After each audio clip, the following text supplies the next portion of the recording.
Mettre en ordre des éléments, un petit peu comme des grilles. On voit ici là, dans le site du W3C, le fait de positionner ces éléments-là un après l'autre, si on va voir dans le code, c'est une table. Le truc, c'est que bon, ça a été décrié, les tables, on veut beaucoup qu'on remplace les tables par des divs, mais quand on a des trucs simples à faire, des tableaux comme ça, c'est vraiment plus efficace d'y aller et plus simple d'y aller avec une table.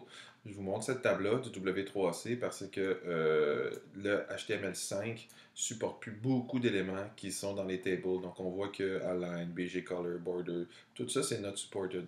Donc, ce que ça veut dire, en gros, c'est que si on fait une table, on ne peut plus aller rajouter ça dans le HTML, mais il faut plutôt faire des CSS pour le faire. Donc, si on va dans Bracket pour faire une table, j'ai ma table ici, j'ai un header et j'ai une section, donc ma section, l'entête de ma section et mon article. Donc, juste sémantiquement, ce que je vais faire, c'est que comme ça parle de livres et qu'après ça, j'ai une table où est-ce que je monte les livres, je vais juste aller me créer un autre petit article.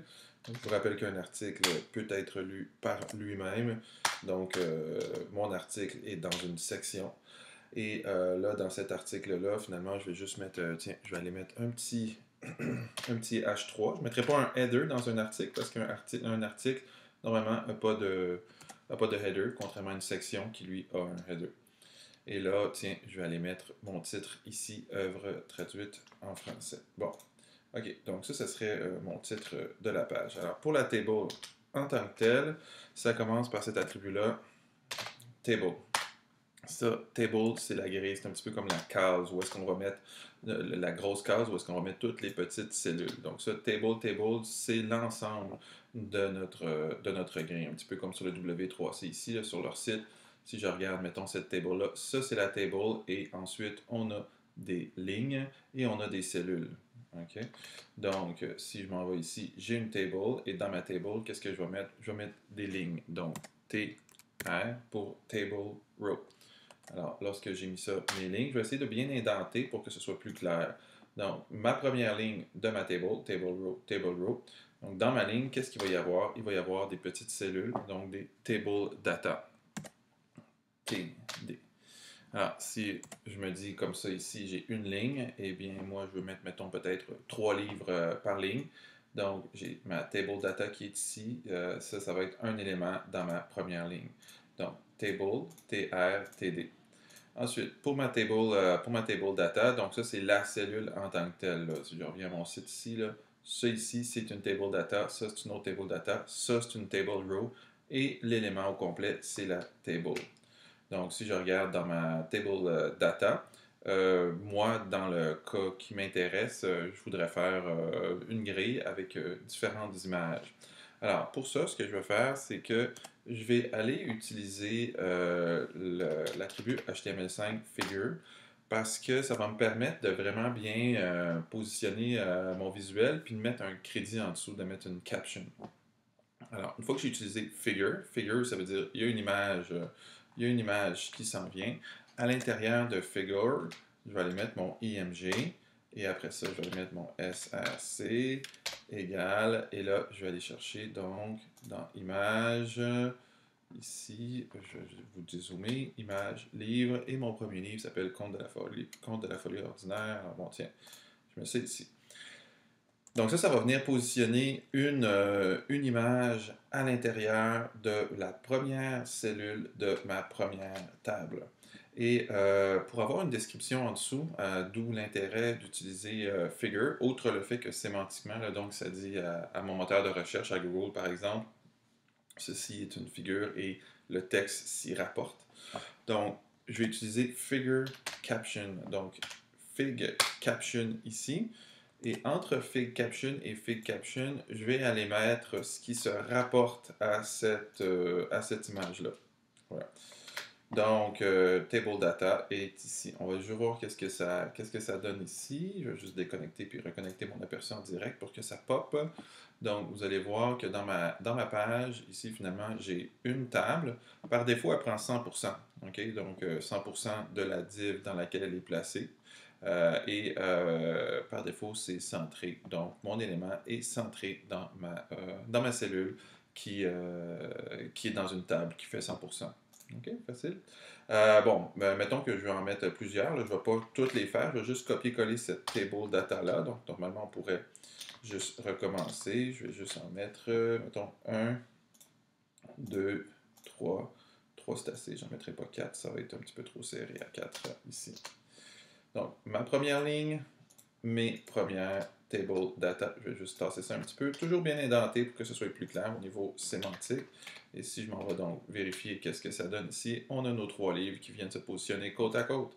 Puis ensuite, si je veux une autre ligne, ben, je ferai juste un autre table row avec d'autres table data. Je vais me faire juste 4 lignes ici, juste pour vous montrer un petit peu qu'est-ce que ça donnerait. Voici, on a notre grille comme ça. Fait que ça, c'est la base au niveau des tables. Maintenant, comment est-ce qu'on paramètre ces tables-là? Puis ce qui est bien aussi, c'est que ça vient se stretcher toujours, là, c'est scalable. Là. Donc, plus la page élargit, l'espace entre chacune vient s'ajuster.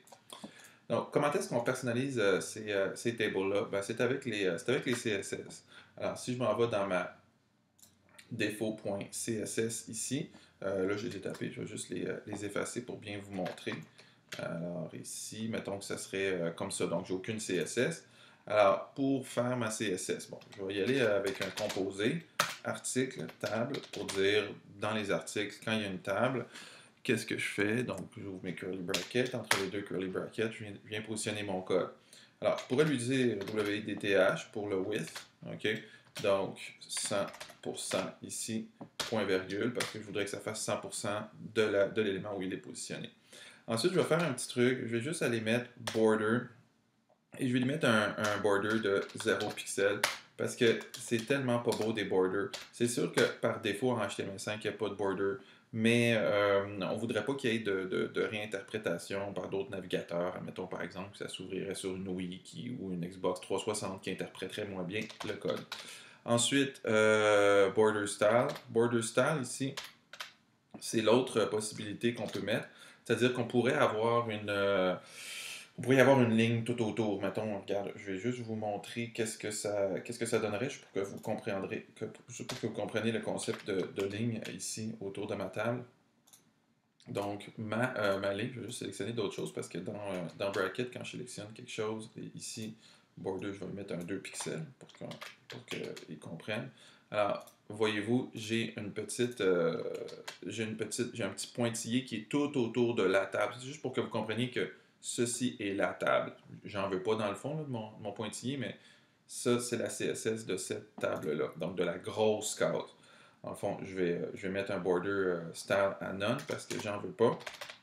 Et je vais mettre un border à 0 pixel parce que j'en veux pas non plus. On pourrait en avoir, hein, c'est pas criminel. Ensuite, je vais m'attaquer à la TD, donc à la cellule en tant que telle. Donc, si je veux m'attaquer à la cellule individuellement, donc chacun des contenus des cellules ici, ben là, justement, je vais aller mettre mon petit article TD ici. Et là, ça va chercher qu'est-ce qui est à l'intérieur des cellules. Juste pour vous donner un exemple ici, mettons qu'on voudrait mettre un arrière-plan à nos cellules, par exemple, un petit arrière-plan Azure ici. Je vais vous montrer qu'est-ce que ça donnerait. Donc, ma cellule, je prends l'habitude de prendre quelque chose d'autre. Donc, l'arrière-plan de la cellule est d'une certaine couleur. Puis on voit qu'entre les cellules, là, on voit les lignes parce que dans le fond, c'est la table. Si je voudrais que ce soit complètement plein, il faudrait que j'aille mettre mon arrière-plan à ma table. Là, je l'ai mis à ma cellule, fait que c'est ma cellule qui est pleine. Bon, je veux pas vraiment d'arrière-plan parce que c'était pas tout à fait heureux.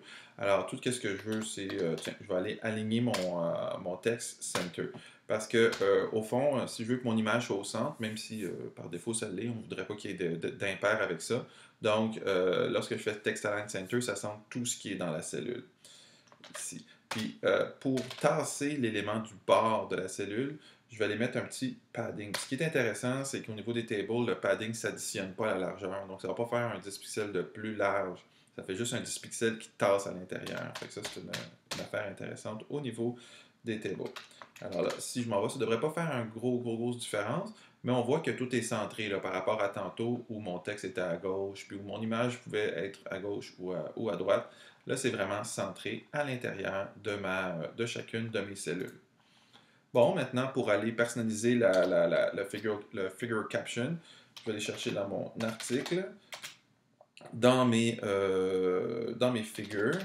OK, et je vais aller chercher Fig Caption. Alors là encore, on aurait pu personnaliser tout un paquet de trucs. Je vais juste vous montrer quelques petites choses intéressantes. Margin ici. Si je voudrais, par exemple, si je voulais décoller le texte de l'image, ben, j'irais avec un petit, peut-être, margin top de, tiens, 5px. Comme ça, ce que ça va faire, c'est que ça va venir décoller un peu le texte. On le voit, là, je m'attaque à la figure caption. Je viens décoller un petit peu le texte du contenu, donc de la figure, parce que sémantiquement, HTML5, il comprend ça, c'est la figure, donc l'image, puis ça, c'est la figure caption qui se rapporte à l'image. Et ensuite, bon, tiens, je vais réduire la police parce que c'est trop gros, c'est pas heureux, donc je vais le mettre à, tiens, à 12px. Fait que ça fait le tour un petit peu au niveau des. Ça fait le tour, en fait, au niveau des tables. Donc, après ça, on peut personnaliser évidemment chacun des éléments. On peut mettre des CSS inline aussi à chacune des TD, à chacune des TR. Si on voudrait avoir une ligne avec un background d'une couleur principale, on pourrait aller sur notre TR, donc ça, ce serait notre table row, et lui mettre une couleur. Ça peut être intéressant aussi d'y aller avec first child, donc la première ligne, last child, la dernière ligne. Donc, toutes des choses qui sont intéressantes à personnaliser au niveau des tables. Puis, on a beaucoup dit que ça allait disparaître les tables, mais même sur le site du W3C, on en retrouve. Et beaucoup de moteurs comme WordPress, Joomla, de CMS créent des tables. Donc, c'est pas un élément qui est pour disparaître. Ça s'utilise très bien dans des CMS où est-ce qu'on n'a pas accès au heading, justement.